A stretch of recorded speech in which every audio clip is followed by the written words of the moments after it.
soir, on va donc continuer le cours qu'on avait fait la dernière fois sur le Shalom Bayit. On avait parlé, rappelez-vous, de la petite lien de la Tfila.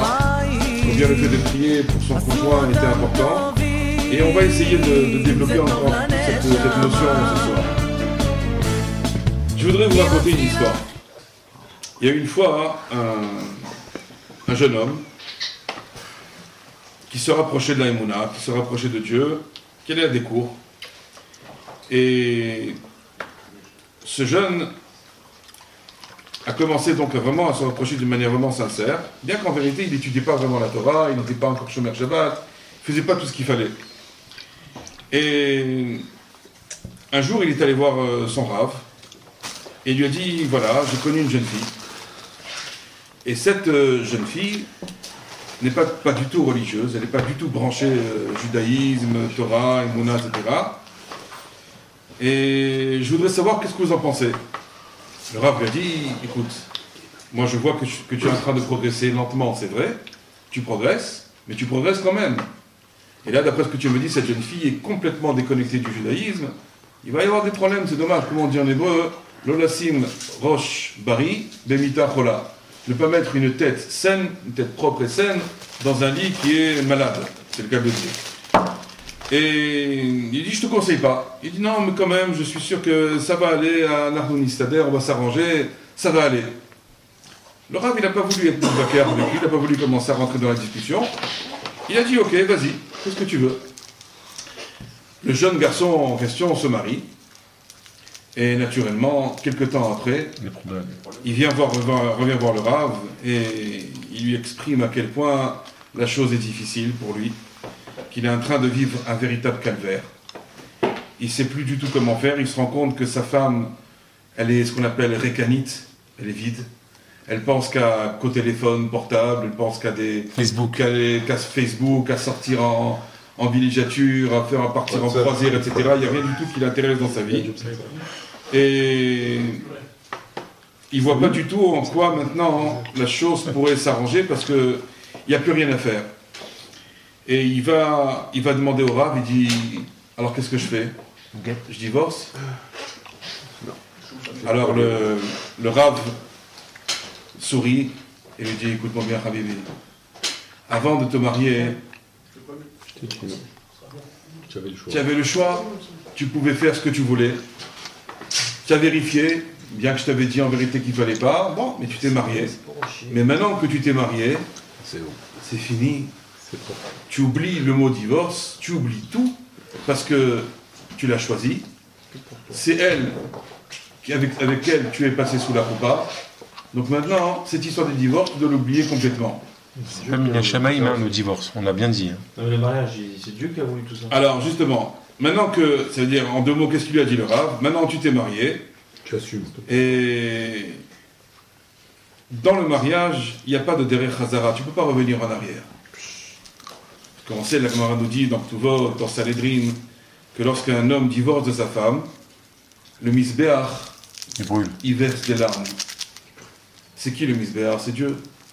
Ça veut dire on réalise quelque chose qui est contre la volonté de Dieu. Qui est contre, c'est-à-dire, il faut savoir une chose, on l'avait dit la dernière fois, que le divorce, c'est pas quelque chose que l'on peut déterminer comme étant Mina Shamaïm. Pourquoi il existe?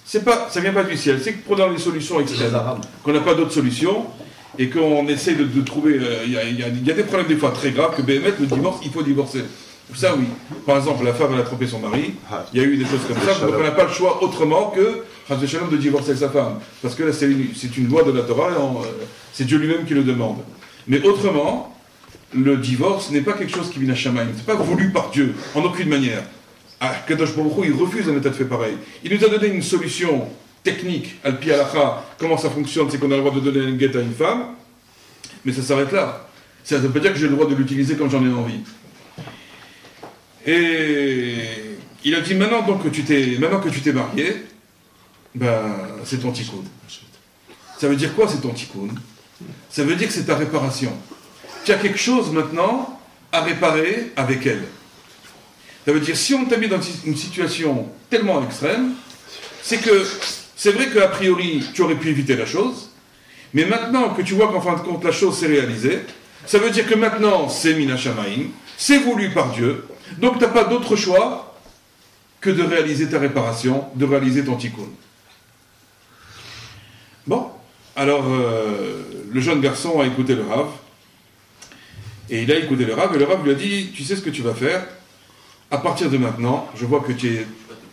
C'était quelqu'un qui n'était pas très religieux, mais qui était très fort dans la Emouna. Prenait très à cœur tous les shiurs de Emouna, de Tfila, de parler avec Dieu, d'avoir des conversations personnelles avec Hachem. C'était pour lui quelque chose de très important, de très fort et de très développé en lui.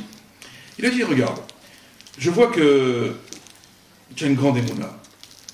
Et je vois que tu es capable de parler avec Dieu, de pouvoir avoir des conversations personnelles avec lui importantes. Et il a dit, je vais te dire maintenant comment tu vas faire. Tu vas commencer à prier Hachem. Que Béhémet, le yan du mariage te rentre en toi. Ça veut dire que tu vas commencer à le supplier de ne pas faire de remarques à ta femme, de ne pas lui faire des remarques désobligeantes, de ne pas aller contre elle, de ne pas lui rendre la monnaie de sa pièce, de ne pas commencer à avoir des attaques contre elle, etc. Et Hachem Yazor. Et effectivement, 1 an et demi est passé, et voilà que le jeune homme en question a progressé d'une manière fulgurante dans le domaine de la Torah. Et au bout d'1 an et demi, il revient voir le Rav. Et il dit, voilà que votre Rav, j'ai fait tout ce que vous m'avez dit, j'ai prié, j'ai pris sur moi énormément de choses, je me suis engagé par rapport à elle, j'ai fait attention de ne jamais lui faire de remarques, de ne jamais la blesser, de la laisser faire comme elle voulait. Vraiment, j'ai fait tout ce que j'ai pu. Et Baruch Hashem, bien qu'elle continue à être contre moi, à me faire du mal, à me faire beaucoup de souffrances, j'ai pris sur moi la chose, je comprends qu'il faut travailler d'après la Emouna, d'après la foi, mamage, que c'est Dieu qui nous a mis sous la coupa ensemble, que j'ai un petit coup à réaliser, et Baruch Hashem, j'ai pris tout sur moi et je ne lui fais aucune remarque, je ne dis rien. Il dit, mais quand même j'ai un problème parce qu'aujourd'hui, j'ai beaucoup grandi dans la Emouna, j'ai beaucoup grandi dans le chemin vers Hachem, et aujourd'hui, je voudrais vivre dans un quartier religieux. Je voudrais vraiment mettre mes enfants dans une école religieuse. Je voudrais vraiment progresser énormément. Et je vois qu'elle, ça ne l'intéresse même pas. Je dirais, elle est complètement déconnectée de la chose. Elle n'a aucun intérêt. Elle n'est pas du tout portée vers les choses. Si ce n'est que, encore une fois, les téléphones portables, les Facebook, les ordinateurs, les machins. Elle est intéressée par rien du tout, autrement que par ça. Alors, il dit au Rav, il dit, alors peut-être que malgré tout, en fin de compte, on n'est pas fait l'un pour l'autre. On n'est pas fait l'un pour l'autre. C'est-à-dire, des fois, il ne faut pas forcer non plus. On voit qu'on fait tous les efforts possibles, inimaginables, on s'est transformé, on a prié, on a demandé de l'aide à Dieu, et Dieu nous a donné de l'aide, et que vraiment on arrive à supporter les événements, supporter cette souffrance, etc. Mais d'abord, est-ce qu'on va dire qu'on est venu dans le monde pour souffrir? Est-ce que le mariage, c'est censé être une souffrance pour le Ben Adam? Ça marche pas, faut arrêter. C'est un petit coq. D'ailleurs, je vais vous raconter une blague. Attends, est-ce que ça parle de Gainam? Non, pas du tout. Il y avait une fois un couple de centenaires. Et ce couple de centenaires viennent voir le Rav. Il dit, voilà que votre Rav, on voudrait divorcer. Alors le Rav le regarde et leur dit, mais je comprends pas. Appuie sur le bouton. Toi, tu as 100 ans et elle a 98 ans. Je dis, mais pourquoi vous voulez divorcer maintenant? Alors le mari regarde le Rav et lui dit, bah, on attendait que les enfants y meurent. Il y a des gens, tu vois, c'est un truc qui ne veulent pas. C'est toi, tu creuses le Il y a des gens qui se disent, on a compris qu'il ne faut pas divorcer parce qu'il y a les enfants, les pauvres, donc c'est un problème. Donc on attend. Mais il y en a qui ne veulent même pas attendre, parce qu'ils disent, on attend que les enfants y meurent, pour pas leur faire de la peine. Mais ça veut dire que des fois on se rend compte, des fois même pas tardivement, on se rend compte depuis le début, mais on n'a pas voulu divorcer parce que bon, il y a les enfants, il y a la vie, etc. C'est difficile. La pension est chère. Mais en fin de compte, combien de fois de couples on voit comme ça? Ce sont deux personnes qui ont grandi sous un même toit, mais qui sont deux personnes qui n'ont rien à voir l'une avec l'autre. Alors qu'est-ce que ça veut dire? On n'est pas fait l'un pour l'autre? On doit tout arrêter? C'est ce que la question qu'il a posée au Rav. Alors, le Rav l'a regardé, et l'a regardé avec beaucoup d'étonnement, beaucoup d'admiration surtout. Parce que le niveau qu'il avait atteint, ce garçon-là, est un niveau absolument extraordinaire. savez ce que ça veut dire lorsqu'une femme vous fait des réflexions du matin au soir? Lorsqu'elle vous méprise, lorsqu'elle vous enlève tout votre kavod, et que malgré tout, le mari en question ne répond pas, prend tout avec simcha, il prend tout avec joie, il prend tout avec amour, que c'est Dieu qui lui a envoyé cette épreuve, que c'est pour son bien, et qu'il n'y a aucun mal qui sortira de là. Mais vous vous rendez compte quel niveau il a atteint ce garçon-là? Ça veut dire que ce garçon-là est en train de devenir véritablement un tzaddik. Il est en train de devenir véritablement un tzaddik, c'est ça ce qu'il est en train de devenir, cet homme-là. Il est en train d'atteindre des niveaux extraordinaires. Et lorsqu'une femme se plaint sans arrêt de son mari, et que le mari ne répond jamais, au contraire, il prend tout calmement, il prend tout sans colère, sans rien, c'est quelque chose qu'on ne peut même pas deviner quel est le niveau spirituel qu'a atteint la personne. On parle de quelqu'un d'extrêmement élevé. C'était quelqu'un qui arrivait à faire plusieurs heures de conversation avec Dieu tous les jours. On ne parle pas de n'importe quoi. Et cet homme-là s'était tellement rapproché de la Torah d'une manière incroyable. Incroyable. Il avait passé toutes les étapes, il les avait réussi à les passer. Alors, qu'est-ce qu'on peut apprendre de cette histoire? Avant de donner la réponse, et qu'est-ce que le Rav lui a répondu? En vérité, c'est qu'on a un principe, c'est que vous savez que Akol Letova, tout ce qui arrive dans le monde, tout ce que Dieu fait, Kol de la Hamana Avid, l'état va vide. Tout ce que Dieu fait, c'est pour le bien qu'il le fait. Donc ça, c'est une croyance, c'est une foi, une émouna que nous avons. Et cette émouna-là, il n'y a même pas à discuter là-dessus. Tout le monde le sait, que tout ce que Dieu fait, c'est pour le bien qu'il le fait. Mais en vérité, lorsque ce garçon, a priori, il a été pris dans les problèmes, et que son mariage a été, on peut dire, l'erreur de sa vie. Il s'est trompé complètement. On peut se tromper, on a le droit de se tromper, et ça arrive. Cet homme-là, qu'est-ce qui s'est passé pour lui maintenant? Il a tout perdu. Il n'a pas écouté le Rav au début quand il a conseillé, parce qu'il a demandé des conseils. Il a dit non, ça va aller, on va s'arranger, tu verras, il n'y a pas de problème, etc. Et tout. Il a dit mais attends, mais toi tu es en train de te rapprocher d'Hachem, mais elle n'est pas du tout intéressée. Non, mais quand même, elle me plaît, je n'ai pas la force de me marier maintenant avec une femme orthodoxe, j'ai pas le niveau. On entend souvent ça, j'ai pas le niveau, je suis pas au niveau de faire ci ou au niveau de faire ça. Et ça se paye charmant parce qu'après on a le niveau, et après on est coincé. L'amour rend aveugle. Ça marche. On est coincé après. L'amour rend aveugle et le mariage rend la vue. Non? Coupe. On va couper là alors. Et donc. C'est ce que vous cherchez. Donc ça veut dire que le. Mais justement, grâce à elle, il a augmenté de niveau, grâce à elle. Ah, alors justement, c'est ça qu'on va voir. Oh là là, bouffon. Donc ça veut dire qu'en vérité, cet homme-là, il s'est fourvoyé complètement pendant toute sa vie, pendant les années de mariage qu'il a eu. Il a eu une erreur totale. Il s'est trompé du début jusqu'à la fin. Mais d'un autre côté, qu'est-ce qu'on apprend maintenant de cet homme-là? Comment il s'est transformé aussi? Comment il a réussi à interpréter le message qui lui a été envoyé par le ciel? Ça veut dire, quel était le message? Habibi, tu t'es marié, c'est un tikkun.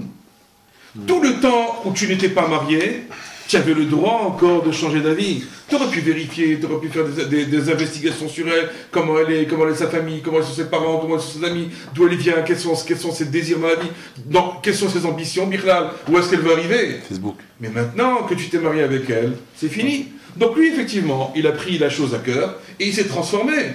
Donc ça veut dire que cette émouna de Akol Letova, c'est une émouna extraordinaire, de croire que tout ce que Dieu fait, c'est pour le bien qu'il le fait. La preuve, comment une preuve plus forte que ça, c'est que, avec cette souffrance qu'il a endurée, quel homme c'est devenu, quel bon juif c'est devenu, quel tzaddik c'est devenu. Chose que, si maintenant, imaginons, il y aurait eu un autre scénario, il ne se serait pas marié avec elle. Il aurait pris, disons, je sais pas moi, une fille religieuse, comme le Rav l'avait dit. Une Marocaine. Parce que le Rav, même quelque part là-dedans, s'est un petit peu trompé. Il aurait pris, disons, une fille bien religieuse, bien forte dans la émouna.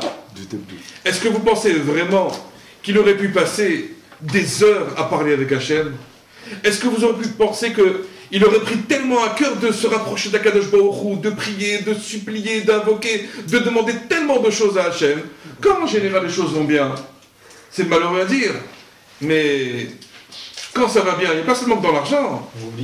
Il y a dans plein de domaines, quand ça va bien en général, On ne développe pas des prières absolument extraordinaires. On n'est pas en train maintenant de supplier Dieu d'une manière intense de toutes ses forces. Mais parce que ça va bien. Et dans la mesure où ça va, donc tu n'as pas besoin d'en faire trop. Quand est-ce qu'on commence à développer des notions dans la Torah, des développements, arriver à comprendre, arriver à percevoir des choses extraordinaires? C'est lorsque les événements ne tournent pas rond, lorsqu'il y a des problèmes dans la vie. Et là, automatiquement, un homme, vers qui il se tourne, il sait qu'il peut se tourner vers personne. Il n'a aucune solution matérielle à sa disposition, il n'en a aucune. Qu'est-ce qu'il fait cet homme-là en général? Shiramalot, et il commence à prier, à supplier Kadosh Baruch Hu. C'est la seule solution qui lui reste, parce qu'il sait qu'à part ça, il n'y a rien qui marche. C'est normal ou c'est pas normal ça? De quoi? C'est ce que tu dis. C'est humain. C'est humain. C'est humain. Donc ça veut dire que maintenant, lorsque maintenant il a eu cette souffrance avec sa femme, et c'est pas une souffrance tam, de se taire lorsque la femme, elle humilie le mari, il n'y a rien de pire que cela. Et de se taire et de prendre ça avec amour, c'est un niveau suprême. C'est un niveau de Gdusha, un niveau de Tzidkout qui est l'Ema la Minakol, qui est au-delà de tout. On ne peut même pas imaginer à quel point ça monte. C'est un tzaddik cet homme-là. Il est en train d'atteindre des niveaux de perception, de grandeur dans le domaine de la Torah, de la spiritualité, qui dépassent tout ce qu'on peut imaginer. Puisque tout le but de la Torah, c'est d'arriver à quoi? À maîtriser complètement ses mauvaises midotes, ses défauts. Donc là, il était Kaasan, il était coléreux, maintenant il est calme. Il rendait la monnaie de sagesse chaque fois qu'on lui disait quelque chose, et maintenant il se tait. Il était angoissé, maintenant il prend tout avec amour. Mais il n'y a pas plus grand que ça. Hein? Donc il atteint d'atteindre des niveaux absolument extraordinaires. Est-ce que vous pensez vraiment que ce niveau il aurait pu l'atteindre s'il avait pris une femme normale, une femme bien, correcte? Il aurait pris une femme gentille, normale, qui était comme lui, qui grandit avec lui, etc. Il n'y aurait pas eu de problème. Tu sais pas dans la On peut pas savoir, on peut pas savoir. Donc maintenant qu'il a pris cette femme-là, vous imaginez quel bien il arrive à en sortir? C'est qu'il arrive à devenir un tzaddik. Or, quel est le but dans notre vie? C'est de nous rapprocher d'Hachem, de devenir des tzaddikim en potentiel. Donc cet homme-là maintenant, il a réussi à devenir ça. Mais grâce à qui? À sa femme. Grâce à une femme avec laquelle il a envie de divorcer maintenant. Mais il oublie qu'en fin de compte, cette femme-là, ça a été elle-même l'objet justement de sa grandeur. Pas de grand homme, c'est grande femme. Mais là, c'est pas une grande femme, c'est une femme qui le rabaisse. Là, c'est pas une grande femme. Là, c'est la situation qui est grande. C'est la situation qui est extraordinaire. C'est la situation qui permet maintenant à un homme de se développer et d'arriver à des niveaux que jamais il aurait pu atteindre auparavant. C'est extraordinaire ce qu'on est en train de dire. Ouais, mais des fois, quand on se tait, la femme elle s'énerve, on se. C'est Irida les Ouais, mais Attends, excuse-moi, d'un David. autre côté, Comment on fait? Pas de problème personnel, s'il te plaît. l'humiliation, Il y en a qui parlent pas du tout. on a dit toujours devant l'humiliation, il faut se taire. C'est là que la grandeur commence. Tout le temps où je réponds, d'un monde qu'en fin de compte je suis quelqu'un de coléreux, qui est proche de mon kavod, etc. Mais quand je me tais, qu'on m'a humilié, et que je me tais, que je ne dis rien, et que je ne pense rien, c'est là justement où je montre la grandeur de ma neshama, et que je montre justement l'avodat Hashem, le service divin que je suis en train de réaliser maintenant. C'est un vrai service divin, c'est pas stand du folklore que je suis en train de réaliser maintenant. Bah, toi, si tu te tais, mais dans le sens Zizoul, je t'ai tout. Non, parle pas de ça. C'est prendre ça. Lui, ce garçon-là, qu'est-ce qu'il faisait? Il se taisait, mais il prenait ça avec amour. Il prenait ça comme une épreuve d'Akadosh Baruch Hu, et il apprenait Bé'ahava. C'est ça la grandeur qu'il avait, ce garçon-là, maintenant. Donc ça veut dire qu'en vérité, tout ce que fait Hachem, Zevadak, Zeletova, même la situation la pire maintenant qu'on est en train de vivre, ça veut dire quand on subit l'humiliation de sa femme, ou les remarques incessantes, ou qu'elle se plaint sans arrêt, et qu'on se tait et on prend ça avec amour, ça veut dire que l'homme, il a compris le message. Il est parti au travail. Il est parti au travail. C'est quoi le travail qu'on parle ici? Le travail d'arriver vers Hachem. Il a fait un travail extraordinaire. Et donc, qu'est-ce qui en sort de tout ça? C'est beau l'amour. Ce qui en sort de tout ça, c'est que c'est vrai que d'après la logique, d'après la logique humaine, cet homme-là, il a fait une erreur. Il ne faut pas lui dire le contraire. Un homme qui se fait mépriser par sa femme, qui se fait insulter, qui se prend des hontes devant elle, c'est sûr qu'il a fait une erreur. C'est badaï. Ça, c'est d'après la logique humaine, d'après le rationnel. D'après la perception qu'on a de la Emouna, en vérité, c'est extraordinaire ce qui est en train de lui arriver. Il n'y a pas plus grande chose qu'il est en train de vivre maintenant. Et ça, c'est une chose qu'on ne pouvait pas espérer autrement que par ça. Donc, qu'est-ce qu'il lui a dit maintenant, le Rav, après? Il a dit, maintenant, c'est vrai, alors qu'est-ce que tu dois faire? Quand il lui a dit, maintenant, alors, je divorce ou pas? Je fais quoi? Il a dit, vadaï que tu ne dois pas divorcer. Même si tu te rends compte que vous n'avez pas fait l'un pour l'autre. Il dit, pourquoi? Tu ne pouvais pas avoir un cadeau plus grand que cela. C'est le plus grand des cadeaux que Dieu t'a fait. Parce que par ce billet-là, tu t'es rapproché d'Hachem.